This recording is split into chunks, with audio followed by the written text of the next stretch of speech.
Lah, lekan dah kuam nak. Ano tong sikpan mo? Haman. Gigi. Gigi. Abinta kay na. Gigi. Pira ka ba?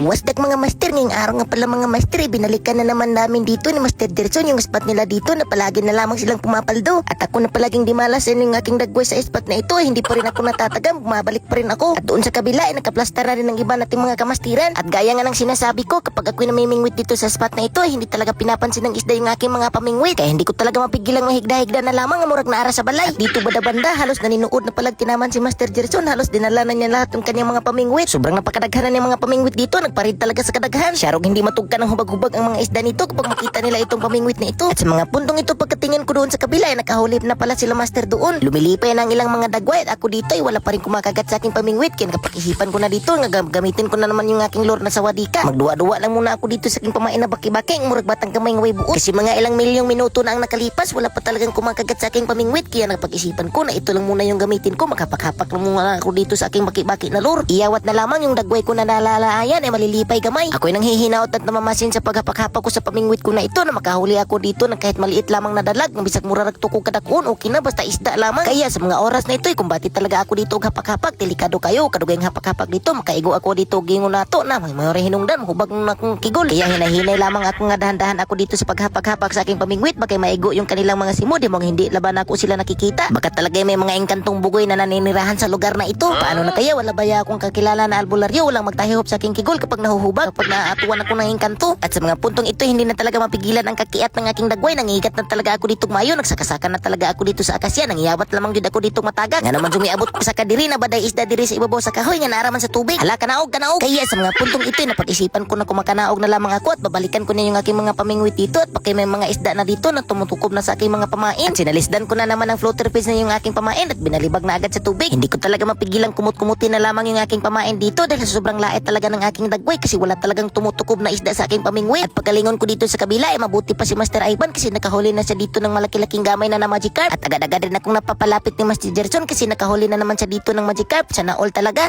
Pabor talaga ang mga isda sa spot na ito. At sa mga puntong ito ay nakaramdam ng kunting kalipa yung aking dagway kasi dumating na dito si Master JM na dala-dala na niya yung aking slingshot na pinapa-upgrade sa kanya. At sobrang excited ko nang magamit ko na ito ngayon. Baka dito ako makahuli ng isda ngayon kasi wala talagang mga isdang kumagat sa aking pamingwit para talagang isinumpa ng mga isda. Kaya hindi na talaga ako nagpadugay-dugay. Agad na akong naghanap dito ng mga isda na nagpalutang-lutang at hindi na pinudugay-dugay. Pinipikhan ko na agad talaga dito. At sa kasamaang pala dahil hindi talaga ako makatama ng isda, nakailang tira na ako dito ay hindi talaga ako nakakatama. Kaya pinapahulay ko na lang muna yung aking pika-pika at mag-concentrate na lamang ako sa aking pamimingwit. At mabuti na lang sa oras na ito ay may isang isda na nasaag sa aking pamain. Hindi talaga niya pinapasaylo yung aking pamain, tinutukob talaga niya. At pagkatingin ko dito ay kalibay, maggamaya pamandayan ng Magikarp ni. Sabi ng Magikarp, matinding pangangailangan na dyan talaga yan. Sure ka na ba talaga na hulihin mo ako? Ang kamaliit ng gamay ko pa. Sabi ko naman ay sige yaw diha, buhian lagi ka na ko. Sa mga oras na ito ay sobrang gibati na talaga og kalaay yung aking dagway. At dito banda-banda ay nasuguan na noon ako dito ni Master Gerson kasi nakahuli talaga siya dito ng mamo na tilapia. Makasasabi talaga ako dito na sana all. Sa mga puntong ito ay naiinggit na talaga yung aking dagway. Nakahuna-huna talaga ako di hindi na ko tarungon niya sa pagsarap para makabuhi ng isdaan eh. Total libita po niya ako. Pero wag na lang kasi kawawa naman si Master Gerson. Ang dagway ni Master Gerson sa mga puntong ito ay sobrang lipit talaga pero hindi niya nalaman na ako dito ay parang hapit na talaga kahilakon yung aking dagway sa sobrang kaguol kasi